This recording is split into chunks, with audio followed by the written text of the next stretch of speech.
प्राचीन काल में एक राजकुमारी थी सावित्री। वह अत्यंत रूपवती, बुद्धिमान व तेजस्वी थी। उनके पिता ने उनके लिए योग्य वर की खोज प्रारंभ की, परंतु उन्हें कोई योग्य वर नहीं मिला। तो अंततः उन्होंने सावित्री को आज्ञा दे दी कि वह अपने लिए स्वयं योग्य वर का चयन कर सकती है।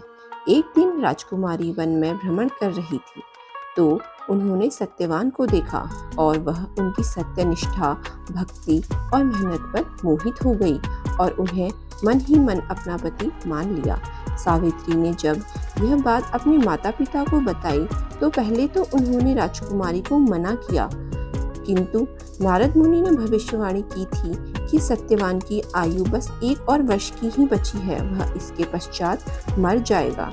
चूंकि सावित्री सत्यवान को पति मान चुकी थी, इसीलिए राजकुमारी के माता पिता इस विवाह के लिए मान गए।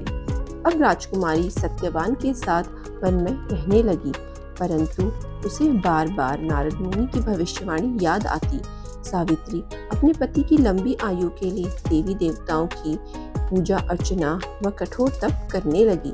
जब 1 वर्ष का समय पूरा हुआ तो सावित्री ने व्रत रखकर वट वृक्ष की पूजा की और सत्यवान के साथ वन में लकड़ी काटने चली गई। लकड़ी काटते हुए सत्यवान को मूर्छा आ गई और उनके प्राण चले गए। जब यमराज सत्यवान की आत्मा को ले जाने लगे तो सावित्री भी साथ चलने लगी। तो यमराज बोले, तुम नहीं चल सकती, तुम जीवित हो। तो वह बोली, जहाँ मेरे पति वहाँ मैं, यह धर्म कहता है। तो यमराज सावित्री के उत्तर से प्रसन्न होकर बोले, चलो मैं तुम्हें 3 वर देता हूँ। सत्यवान के प्राणों को छोड़कर कुछ भी मांग लो और वापस लौट जाओ। तो सावित्री ने मांगा, मुझे मेरे ससुर जी के नेत्र लौटा दो, मेरे पति और उनके परिवार का राजपाट लौटा दो, मैं 100 पुत्रों की माता बनूं। यमराज ने कहा, ठीक है। तब सावित्री बोली, मैं अपने पति के बिना 100 पुत्रों की माता कैसे बनूंगी?